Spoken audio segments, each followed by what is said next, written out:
Welcome to my channel. Krishnadvaipayana Vedavyasa విరచిత శ్రీ విష్ణు సహస్రనామ స్తోత్రం 37 మరియు 38 శ్లోకముల యొక్క అర్థ వివరణ. 37వ శ్లోకం. అశోకస్థారణస్థారః శూరః శౌరిర్జనేశ్వరః అనుకూల శతావర్తః పద్మీ పద్మనివేక్షణః. 37వ శ్లోకంలోని మొదటి నామం అనగా 336వ నామం అశోకః, శోకము లేనివాడు, శోక కారకములైన 6 దోషములు లేనివాడు అని అర్థం. ప్రభువు విష్ణువు పరిపూర్ణమైనవాడు, అతనికి హద్దులు కానీ లోపములు కానీ ఏమీ లేవు. మాయను అదుపులో ఉంచుకొని సంసార బంధములకు అతీతుడుగా ఉండును. మోహము అనగా కామాంధకారము, దుఃఖము, ఆకలి, దప్పిక, పుట్టుక, చావు అనునవి సంసారమందలి దోషములు. ఈ 6 రకములైనటువంటి దోషములు లేనివాడు విష్ణు పరమాత్మ అని అర్థం. ఇక 337వ నామం తారణః, సంసార సాగరమును దాటించువాడు అని అర్థం. జీవుడు తానే భౌతిక మానసిక శరీరధారిణని తలంచి తానే కర్తనని భ్రమించి పర్యవసానముగా తాను సంసారములో మునిగి తేలుచుండును. మరల పుట్టుచు సంసార తాపత్రయంలో పడుతూ చనిపోవచ్చు జన్మ పరంపరను కొనసాగించుచుండును. ఈ సంసార సాగరమును క్షేమముగా దాటుటకు చేయు ప్రయత్నము చాలా కష్టమైన పని. కానీ విష్ణు సన్నిధి బ్రహ్మానందమయము అనే సత్యమును గ్రహించి దానికి సిద్ధపడినప్పుడు పరమాత్మ తానే నావను సిద్ధము చేసి నావికుడై స్వయముగా ఆ జీవుని సంసార సాగరమును సురక్షితముగా దాటించును. 338వ నామం తారః, గర్భ జన్మ జరా మృత్యు రూపమైన భయము నుండి తరింప చేయువాడు ఈయన అని అర్థం. గర్భకోశములో పడియుండుట, పుట్టుట, వార్ధక్యమును అనుభవించుట, మరణించుట అను భయములను తొలగించువాడు విష్ణుమూర్తి. శిశువు ఇరుకుగా ఉన్న గర్భాశయములో మిక్కిలి వికారముగా అసౌకర్యముతో కొన్ని నెలల పాటు ఉపద్రవకరమైనటువంటి పరిస్థితుల్లో నక్కుకొని ఉండుట అనున్నది ఉల్లాసకరమైనటువంటి అనుభవం కాదు. పుట్టిన తరువాత సంసార దుఃఖములను అనుభవించడం కూడా ఆహ్లాదకరమైనటువంటి విషయమేమీ కాదు. అట్లే వృద్ధాప్యము యొక్కయు మరణము యొక్కయు భయము కూడా పై వాటికేమీను తీసిపోదు. ఆ విధంగా గర్భాశయంలో దుఃఖము, పుట్టుకలో దుఃఖము, బాల్యములో దుఃఖము, యవ్వనంలో దుఃఖము, వృద్ధాప్యంలో దుఃఖము, అట్లు సంసార జీవితమంతయును దుఃఖమే. అదే ప్రకృతిలో విచిత్రం. దుఃఖములన్నీ అజ్ఞాన కారణమునే కలుగును. విష్ణువు మాత్రమే అజ్ఞానము తొలగించి ఆత్మజ్ఞానము వికసింపచేయగలడు. ఆత్మజ్ఞానం వికసించినప్పుడు జీవునకు పై భయములు ఏమీ ఉండవు. ఎందువలనగా జీవుడు జన్మరాహిత్యమును పొందును. 339వ నామం శూరః, మహాపరాక్రమము కలవాడు, గొప్ప శక్తులు కలవాడు అని అర్థం. రాక్షసులు వారి విధికి వారే యజమానులుగా తలంచి వారిని మించి విధిని ఆడించే శక్తి వేరే ఉన్నదని నమ్మకము లేక విష్ణువు అవతారములు దాల్చినప్పుడు ఆయనతోనే వారు యుద్ధము చేయుదురు. రాక్షసుల్లో కొందరు మహాశక్తివంతమైనటువంటి యుద్ధవీరులు. మాయా యుద్ధములు చేయుటలోనూ వ్యూహ ప్రతి వ్యూహములు రచించుటలోనూ మిక్కిలి ప్రజ్ఞావంతులు. అయినప్పటికీ ఈ విశ్వములో సర్వశక్తి సంపన్నుడైన విష్ణు పరమాత్మను సరితూగగలిగిన వారు లేరు.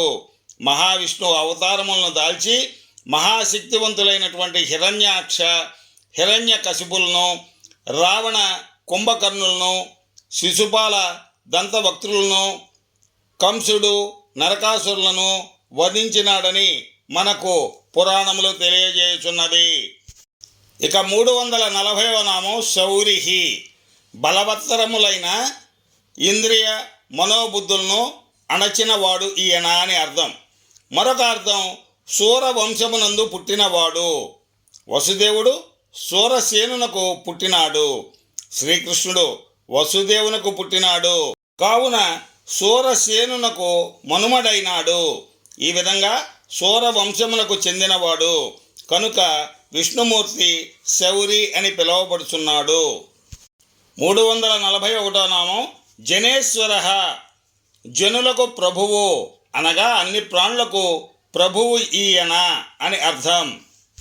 342 నామం అనుకూల, సర్వులకు అనుకూలుడైన వాడు, అన్ని ప్రాణులకు స్నేహితుడు ఈయన అని అర్థం.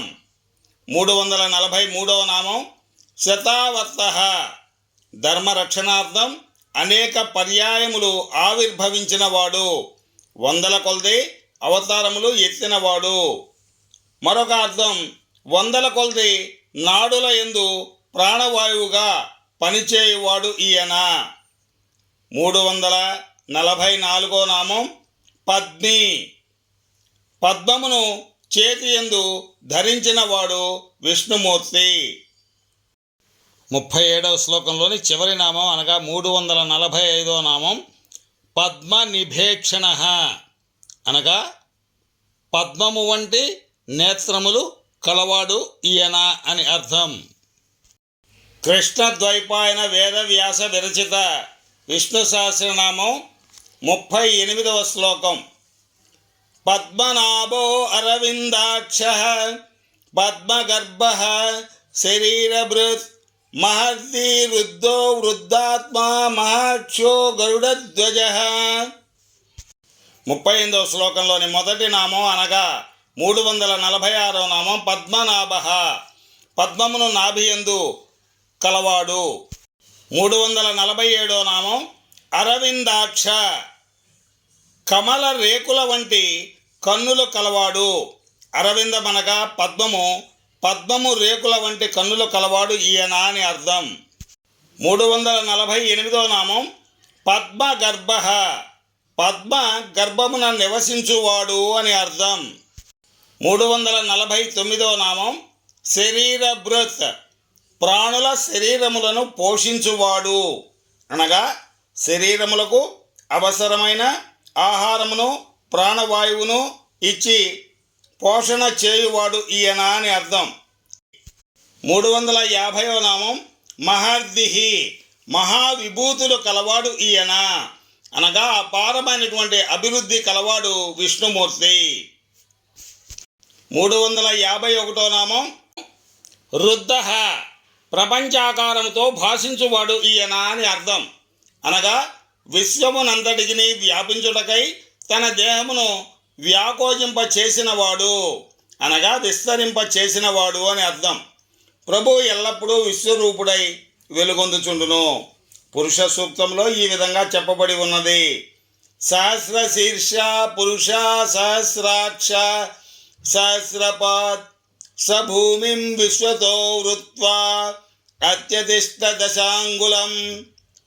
పరమ పురుషుడైనటువంటి పరమాత్మ అనేక శిరములు, అనేక నేత్రములు, అనేక పాదములు కలవాడని చెప్పబడి ఉన్నది. ఆయన బ్రహ్మాండము యొక్క లోపలను వెలుపలను వ్యాపించి ఉన్నాడు. ఆయన 10 అంగుళముల పరిమితమైనటువంటి శరీరమున ఉండును. వామనావతారమునందు ప్రభు బాలవటువుగాను వామనుడుగాను కనబడి తదుపరి శరీరమును విశ్వమెంతటను విస్తరింప చేసినాడు. ఇక 352వ నామం వృద్ధాత్మ, సృష్టికి పూర్వమే ఉన్నవాడు ఈయన, అనగా మిక్కిలి ప్రాచీనమైనటువంటి ఆత్మ విష్ణుమూర్తి అని అర్థం. 353వ నామం మహాక్ష, గొప్ప నేత్రములు కలవాడు ఈయన అని అర్థం.